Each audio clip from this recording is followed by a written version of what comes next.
സത്യത്തിൽ ഇത് ഞങ്ങളുടെ കഥയാണെന്നാണ് എല്ലാവരും പറയുന്നത്. ഞങ്ങളുടെ കഥയല്ല, ഞങ്ങളുടെ ജീവിതമാണ്. ഞങ്ങൾ ഏകദേശം 2000 തുടങ്ങി ഇന്ന് വരെ നിൽക്കുന്ന ഒരു വലിയ സൗഹൃദത്തിൻ്റെ പൊട്ടാത്ത ചരടാണ് ഈ സിനിമയിലൂടെ മലയാളി കണ്ടത്. അത് സങ്കടമായാലും സന്തോഷമായാലും എല്ലാം ജ്യോതിഷം പോലുള്ള ആൾക്ക് മാത്രമേ ഈ സിനിമ ചെയ്യാൻ കഴിയുള്ളൂ. കാരണം ജ്യോതിഷൻ്റെയും ഞങ്ങളുടെയും അനുഭവമാണ് ഈ സിനിമയിലൂടെ നിങ്ങൾ കണ്ടത്. അത് കൊല്ലത്തെ പല ഘട്ടങ്ങളിൽ നമ്മൾ അനുഭവിച്ചു വന്ന സങ്കടങ്ങളുടെയും സന്തോഷങ്ങളുടെയും ഒക്കെ ഒരു റിസൾട്ട് കൂടിയാണ് ഞങ്ങൾ ഇന്ന് അനുഭവിക്കുന്നത്. സത്യത്തിൽ ജോഷിന്റെ ഫ്ലാറ്റിൽ വന്നതിന്റെ പ്രിവ്യൂ കാണുമ്പോൾ അന്ന് ഞങ്ങൾ ഇങ്ങനെ സെലിബ്രേഷൻ പ്രതീക്ഷിച്ചിരുന്നതാണ്. തീർച്ചയായും ഇങ്ങനെ ഒരു ദിവസം ഉണ്ടാകുമെന്ന് ഞങ്ങൾക്ക് നല്ല ഉറപ്പുണ്ടായിരുന്നു.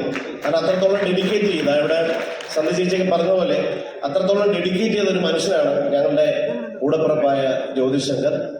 തീർച്ചയായും കൊല്ലത്തെ അടയാളപ്പെടുത്തുന്ന ഒരു പ്രധാനപ്പെട്ട സിനിമ കൂടിയായി അത് മാറിയുണ്ട്. കൊല്ലത്തിന്റെ സംസ്കാരത്തെയും കൊല്ലത്തിന്റെ കലയും കൊല്ലത്തിന്റെ ഭക്ഷണത്തെയും രശ്മി സതീഷ് പാടിയതുപോലെ കൊല്ലത്തിന്റെ എല്ലാ മേഖലകളെയും സ്പർശിച്ചു പോകാൻ ഒരു കുട്ടനാട്ടുകാരന് കഴിഞ്ഞു എന്നുള്ളതാണ് ഈ സിനിമയുടെ മറ്റൊരു പ്രത്യേകത. രാജേഷ് ശർമ്മ ബാക്കി കാര്യങ്ങളൊക്കെ സൂചിപ്പിക്കും.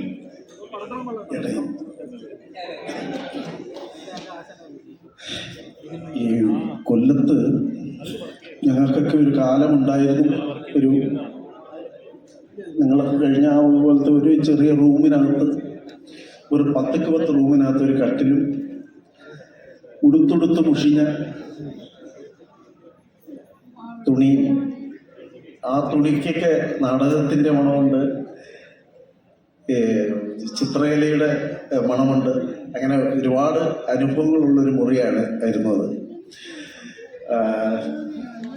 അത് പല മേഖലകളിൽ എല്ലാവരും കലാകാരന്മാരാണ്. ഷെല്ലെ കേരളത്തിൽ അറിയപ്പെടുന്ന ചിത്രകാരനാണ്. കൊല്ലത്തെ 8 point art കഫേയുടെ frame ഷെല്ലയുടേതാണ്. H Muralidas. അത് 4-5 ചെറുപ്പക്കാരെന്ന് പറഞ്ഞത് ഇന്ദുഭവൻ അദ്ദേഹത്തിൻ്റെ സൗകര്യത്തിന് വേണ്ടിയിട്ട് 4-5 ഒതുക്കിയതാണ്. അതെ, ഒരു പെൺകുട്ടിയും കൂടെ ഉണ്ട്. ഇന്നിപ്പോൾ മാതൃഭൂമിയില് ന്യൂസ് റീഡറായിട്ടുള്ള SR മൂർത്തി, പുല്ലർവേള. ആ മൂർത്തി ഞങ്ങളുടെ കൂടെ ഉണ്ടായിരുന്നതാണ്. അങ്ങനെ 8-9 പേരും.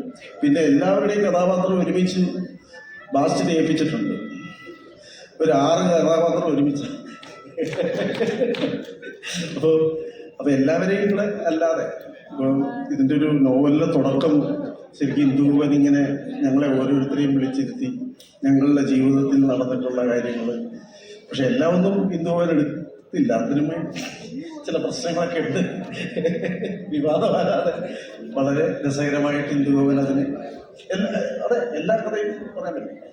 ശരിക്കും പറഞ്ഞാൽ ഞങ്ങൾക്ക് കഥയുണ്ടായിരുന്നു, ഞങ്ങൾക്ക് കഥയില്ല. ഒരു കഥാകാരൻ ആ കഥ കണ്ടെത്തിയപ്പോഴാണ് ഞങ്ങൾക്കും കഥയുണ്ടായിരുന്നു നമുക്ക് തോന്നിയത്. ആ മുറിക്കൊരു കഥയുണ്ടായിരുന്നു എന്നൊക്കെ തോന്നിയത്. കഥയില്ലാത്തവരായിരുന്നു എന്നുള്ളതാണ് ശരിക്കും പറഞ്ഞാൽ. അതെ, അന്നത്തെ സംഘാടനം ഈ സന്ധി ചേച്ചിയൊക്കെ ഓർമ്മയുണ്ട്. ജ്യോതിഷോട് പ്രത്യേകം പറഞ്ഞതായി ഇതിനകത്തെ ആ ക്യാരക്ടറെ ചെയ്യാൻ സന്ധി ചേച്ചി വിളിക്കാൻ പാടില്ല. കാരണം ഞങ്ങൾ പലപ്പോഴും സന്ധി ചേച്ചിയൊക്കെ പിരിവിനും 10,000 രൂപ കുറഞ്ഞ് തരുന്നില്ല.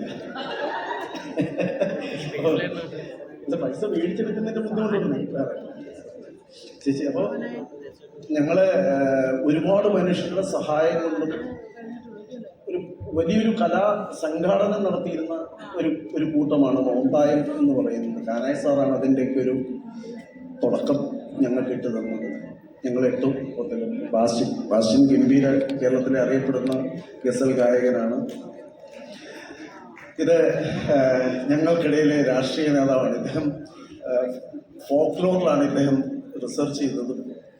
പക്ഷേ ഇന്നിപ്പോൾ കുന്നത്തൂരിൻ്റെ അടുത്ത MLA ആയിട്ട് മാറാൻ സാധ്യത ഉള്ള 99.9% ഇദ്ദേഹത്തിൻ്റെ മണ്ഡലത്തിലാണ് ഇതിന് ഷൂട്ട് നടന്നത്. സുവർണൻ വരുമ്പോൾ അത് മറ്റൊരു രാഷ്ട്രീയമാണ്. അപ്പോൾ ഈ നോവലിന് ആദ്യ സമയത്ത് ഒരു നാടകം കളിച്ചതിനെ കുറിച്ച് പറയുന്നുണ്ടല്ലോ.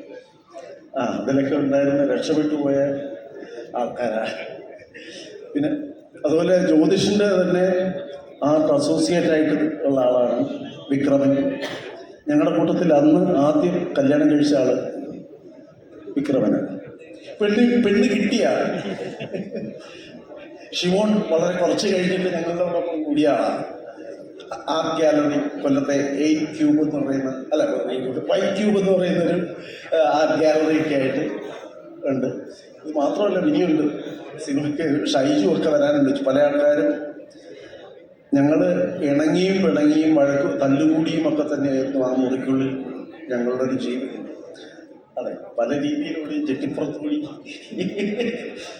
ഞങ്ങൾക്ക് നിങ്ങൾക്ക് കണ്ട് ആസ്വദിക്കുന്നത് പോലെ ഒരിക്കലും ഞങ്ങൾക്ക് ഈ സിനിമ കണ്ട് ആസ്വദിക്കാൻ പറ്റത്തില്ല. കാരണം അതിനകത്ത് ഓരോ സ്പേസിലും ഞങ്ങൾക്ക് ഒരുപാട് ക്യാരക്ടേഴ്സിനെ ഫീൽ ചെയ്യാറുണ്ട്. മരിയാനോയുടെ ക്യാരക്ടർ ചെയ്തപ്പോൾ എനിക്ക് ശരിക്കും പറഞ്ഞാൽ ചാർലിയൊക്കെ ഓർമ്മ വന്നു. ചാർലിയും പാഞ്ചിയും അവിടുത്തെ സാംസ്കാരിക ഗുണ്ടകളുമായിരുന്നു. അല്ല, അങ്ങനെയൊക്കെ ഒരുപാട് ഇതുണ്ട്.